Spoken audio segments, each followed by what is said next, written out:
So the other thing which came out of speaking to this elderly lady and gentleman, they were both well-to-do. You could see that they lived in expensive houses relatively, and they'd got educations, and they'd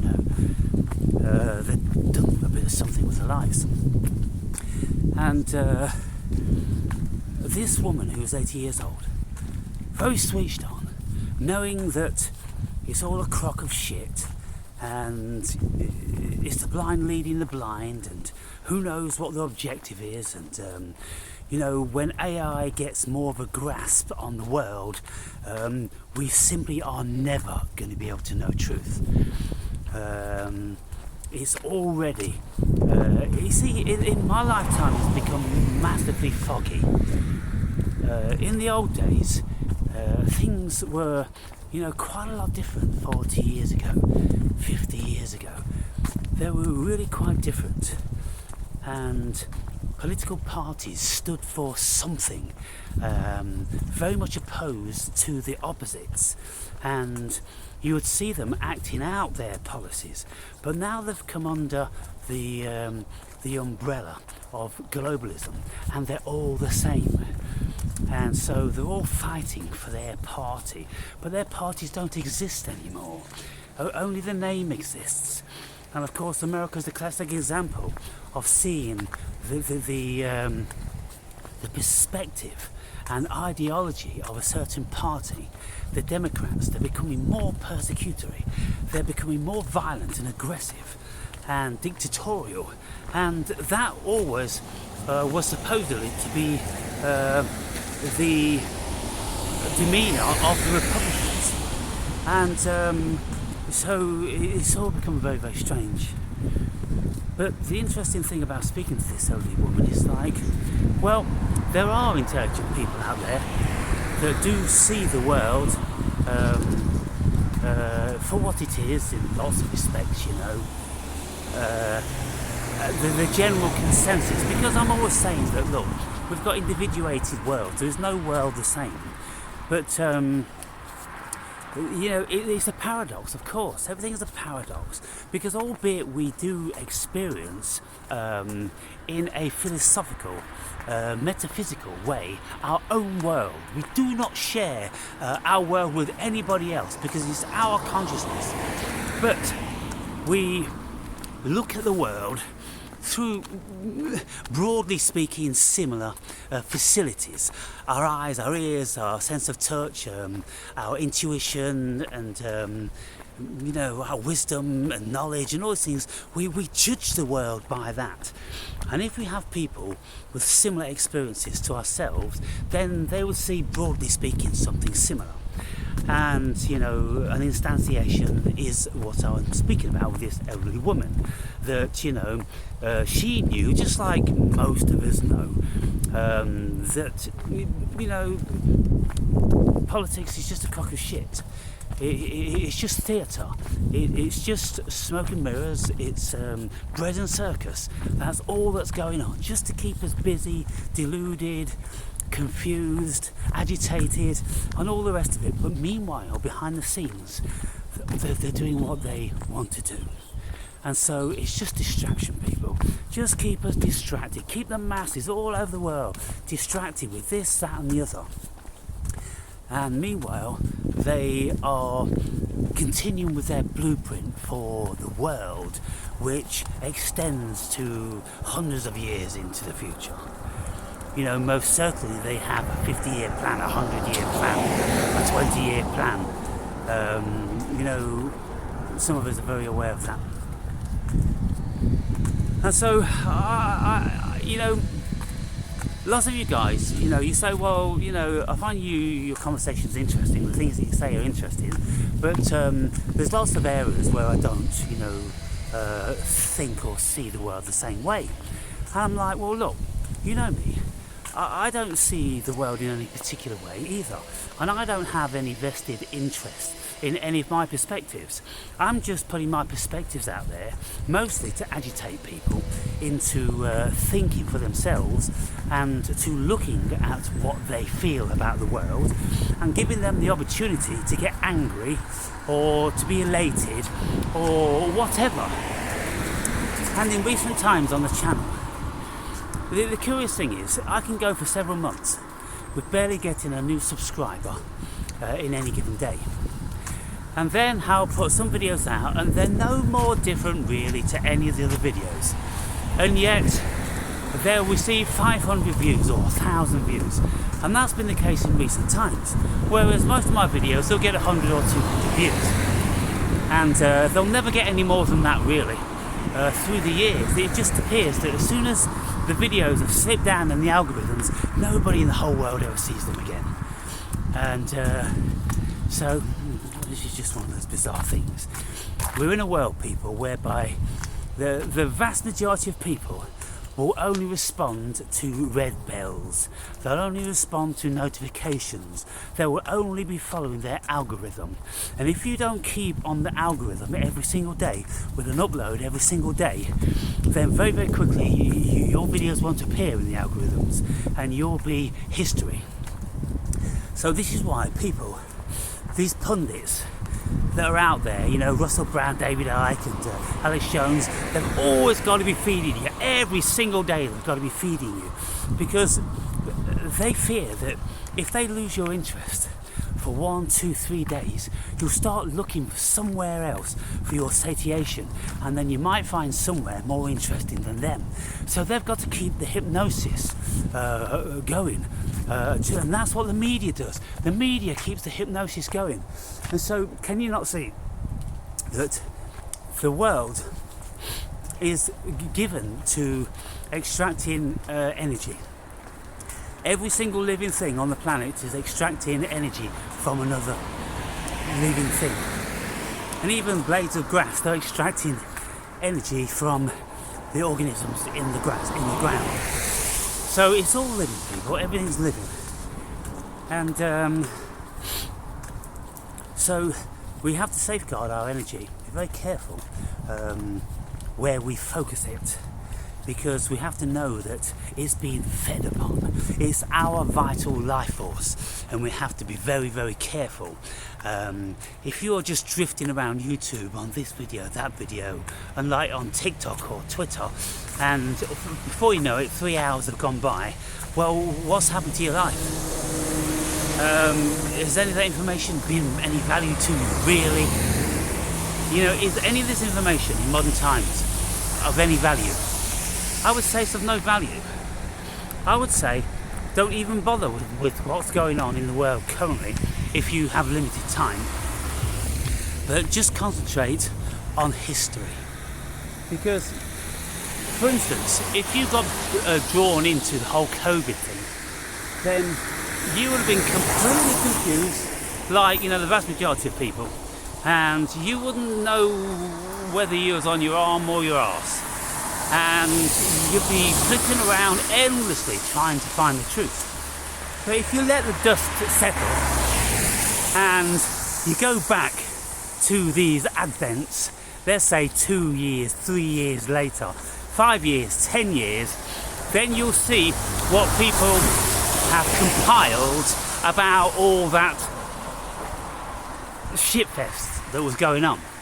And so now what you'll see is, when you look at the COVID thing, that it was a huge conspiracy, or a fabrication from the beginning to the end. And some of you out there may get thinking, oh no, I knew someone that had COVID, they were very, very ill. Nobody actually had COVID. They had something, but what people seem to forget was that prior to COVID coming about, there was at least 40,000 people every single year, between 40 and 60,000 people every single year that died in Great Britain of the flu. And so how many people died of the flu during the COVID period? Not a single one registered. Not a single one. What does that tell you? Well, it tells you that there must be at least 40,000 deaths attributed to COVID then, doesn't it? It just makes perfectly rational sense. If all of the flu deaths have gone, and they happen every single year without fail, if miraculously overnight they all disappear and something else takes their place, well, you've got to smell a rat, haven't you, people? And so, my suggestion is that don't get wrapped up in all the conspiracy at the moment, like the Donald Trump assassination. Who did it? What did it? How did it? Oh, and you know, for months after, you keep getting people feeding on your energy. That's all they're doing. They're parasites. They're feeding on your energy because they want your subscriptions, they want your likes, they want your Patreon support, and all the rest of it. And you know, their wallets are getting fat on your energy.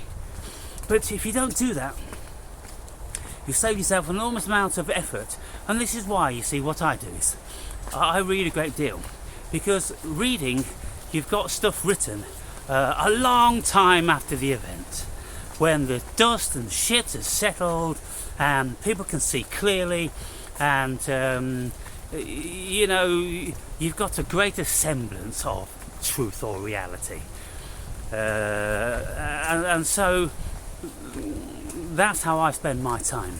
I go back to the very, very beginnings of any subject matter that I'm studying, because I think it's very important to have the roots.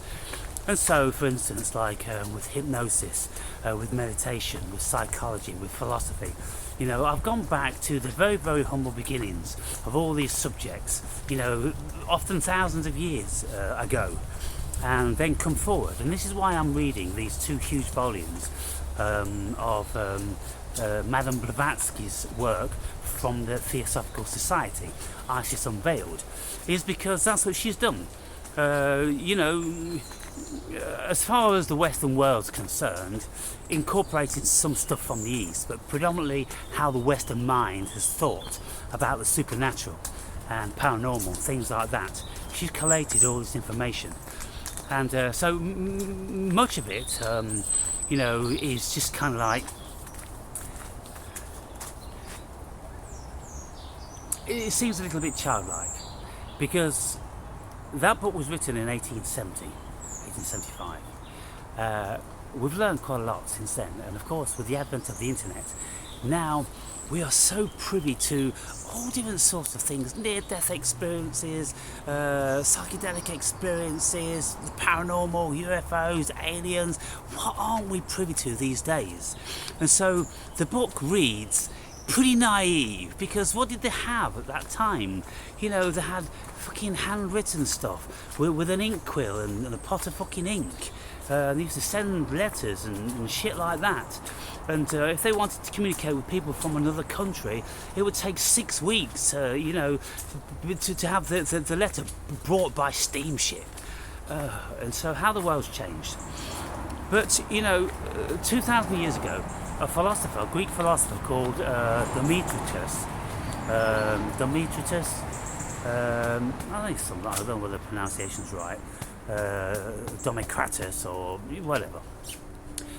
He started talking about atoms, saying that everything is made of these tiny, tiny, tiny little particles which stick together to form solid things.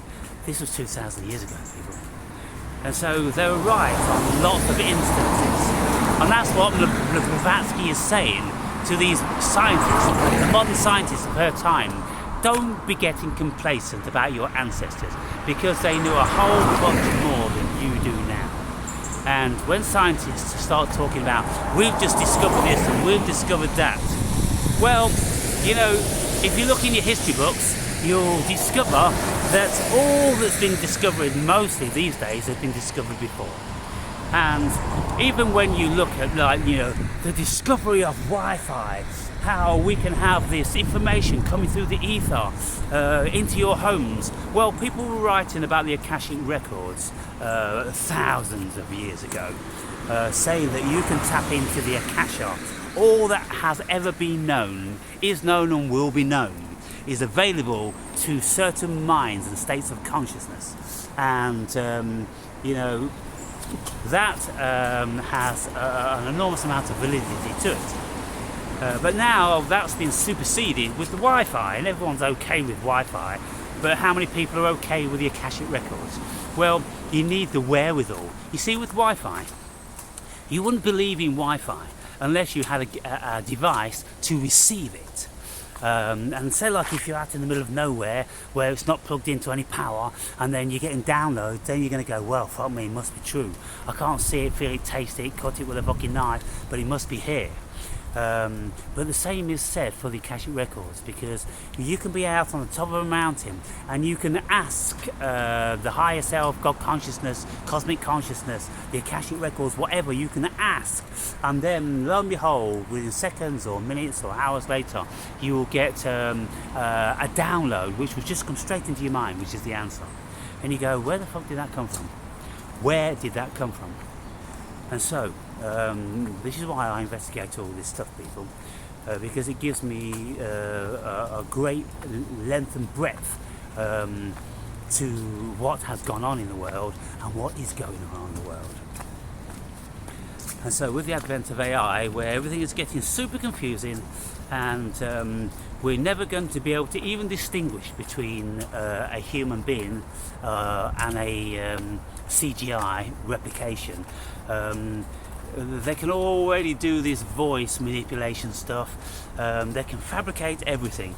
And so in 100 years time, for anybody that's got any doubts about, oh, they can't do this and they can't do that, they fucking will be able to. And they probably can now. And so, well, you know, where does that leave the human being? For those of us that have any inclination towards truth, you may as well just absolutely, completely and utterly forget about the notion of truth.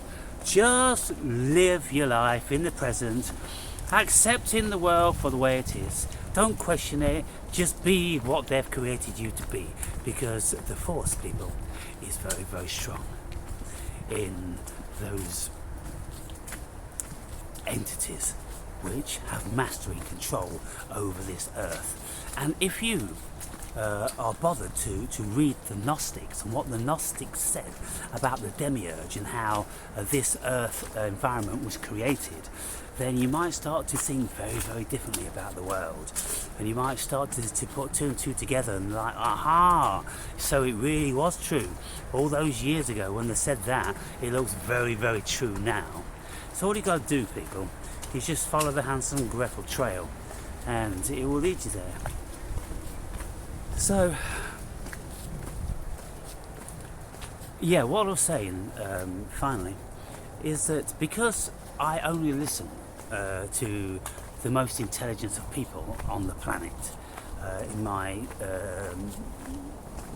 any given day, and I only read what I consider to be, you know, great intellectuals which have put their lifetime into whatever they're studying, then I am extracting that. And then in opposition to that, the human being averagely looks very, very dull. And, you know, I'm often, you know, given to calling them idiots and stupid and muppets and all the rest of it. But, you know, I suppose we're all given to muppetry in some shape or form, and we're all stupid in some region. It's just about what particular arena we're in. And if I'm in the philosophical, psychoanalytical realm, and I'm putting in all this time and energy, then very quickly the vast majority of people around me start to look pretty ill-informed. And then if you start to speak to them about this and that, then they'll start saying, oh, I don't believe this, or I don't believe that, or that's bullshit. And then you level up them, well, you're a fucking idiot. You're just completely ill-informed, naive, ignorant, and all those things attribute to the term idiot, to be fair. And so, you know, is calling people idiots a terrible thing? Nobody likes to be called an idiot. And, you know, the idiot mostly is always the elephant in the room, isn't it? If there's ever an idiot in your vicinity, nobody overtly is going to be calling them out, because you can end up in an altercation. or people around you are going to go, oh, that's cool, oh, you shouldn't have said that to that person, oh, that person can't help it, and all that. Well, fucking hell, who can help it? I mean, if you're ignorant and you don't read or you don't listen to anything coming from any intellectuals, is that your fault? Of course it's your fucking fault.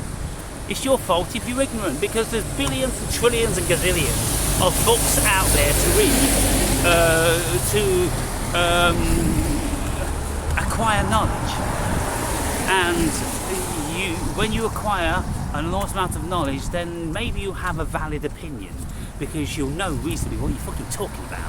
But if you just start talking out your arse, dismissing everything and thinking everything's a load of bullshit and you don't believe this and you believe that, well, that's the fucking idiot, isn't it? You know, the wise person will say, well, I've never heard of what you're speaking about, I'll have to look into it. Or, well, I mean, off the cuff, that seems a bit bizarre, but you know, at this moment in time, I'll take your word for it, I'll give you the benefit of the doubt, but I'll really need to do some research. But lots of people, they don't do that. They're the idiots. And so the wise ones, as I say, they'll give the benefit of the doubt, and then they'll go and like maybe Google something. But you know, just by Googling it doesn't give you any real truth. It gives you their truth, it gives you the state's truth, it gives you the globalist truth, because Google has been infiltrated. So you can't get, you see, look, this is the thing. When COVID was happening, and I and other friends I was with would come upon people who believed that COVID was real. And we'd say this, that and the other, and then they'd have the phones out, Googling it. And they'd say, oh, Google says this, and Google says, of course Google says that. But they didn't know how they were being manipulated. They didn't know that that was all propaganda. The powers that be own Google. They own that side. That's their platform for propaganda to control you with. Of course they're going to use that fucking shit. So whenever you're not sure you're going to Google it, well, it's like a known liar telling you lies, and then you pause for a moment and then you ask them something else. Well, doesn't it stand to reason that they're going to lie to you again? Of course it does.